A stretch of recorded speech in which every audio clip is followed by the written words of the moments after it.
President Trump sending a new warning to Iran as he tries to calm down the volatile back and forth of oil prices. He warns if Iran doesn't open the Strait of Hormuz in the next 48 hours, the United States will obliterate their power plants. Moments ago, Iran's foreign minister posting on X saying Strait of Hormuz is not closed. Ships hesitate because insurers fear the war of choice you initiated, not Iran. Reports state President Trump has been mulling over a risky takeover of Karg Island, which processes 90% of Iran's crude oil exports, all to pressure Iran to reopen the strait. In retaliation, multiple strikes have left oil and gas facilities in the region either destroyed or decimated. Iran vows to strike back if the U.S. dares to attack more energy sites. Joining us now is Shervin Pishevar, advisor to the opposition leader of the regime, the Crown Prince Reza Pahlavi, also the Iran Prosperity Project. Shervin, thank you so much for joining me today. Thanks for having me. So I've been speaking to both Iranian and Iranian Americans who say they're just waiting for the Crown Prince to take his place and lead the people out of this collapse. This is what they were rallying in the streets 4 months ago. It's also what tens of thousands were actually killed over. So when will the Crown Prince actually take that action and take over Iran? We're reaching the final endgame. In January, the Crown Prince called on millions of Iranians to come in the streets. And on January 8th and 9th at 8 p.m., when he called them to come out, they did bravely.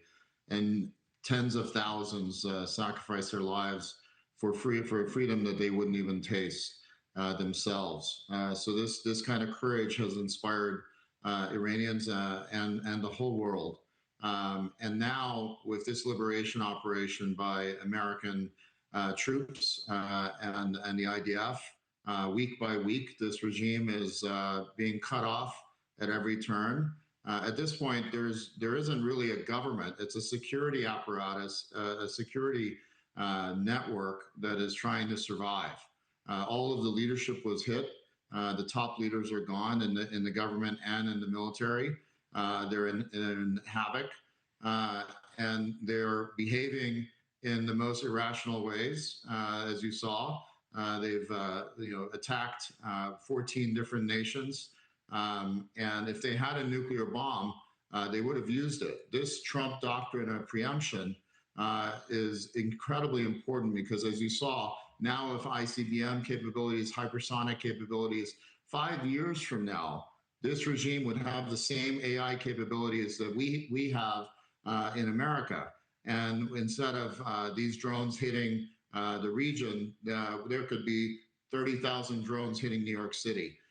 We have to stop this type of terrorist mafia state from being able to do this to the world. But is there a date that you think it will be the right time? I guess, how do you know when the right time will be for the Crown Prince to take his spot at the helm of this government?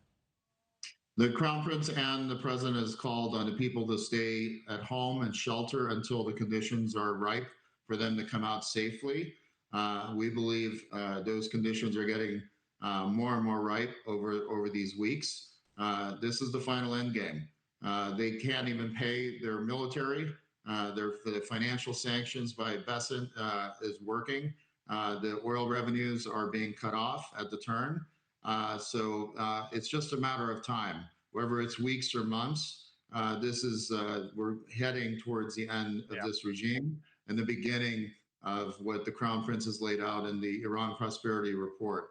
It's a 175-page report that lays out this next phase for a democratic Iran. Shervin, just moments ago, we were airing video from Tehran that showed the burning of American flags as well as Israeli flags. Obviously, that is video that just came within the last 3 weeks. Is there any concern or doubt that the Crown Prince has the support that he needs in order to take over and replace this regime? Clearly, just based on this video, there's lots of people that are still calling for violence and the death of Americans and Israelis. The video is disinformation. There's 93 million Iranians, 90+ million are sheltering in place. These are the Basiji militia that is being paid by this terrorist regime. These are the same people that are murdered the Iranian people with bullets the size of Coca-Cola cans, using anti-material bullets on trucks. This is just propaganda. Okay. What you have to listen to is the millions of people that are calling out for the Crown Prince in the streets, and now from the balconies and cheering on the bombing and precision attacks on this terrorist regime. Thank you for watching. Subscribe below and download our NewsNation app right now on your phone, and you will get fact-based, unbiased news for all Americans.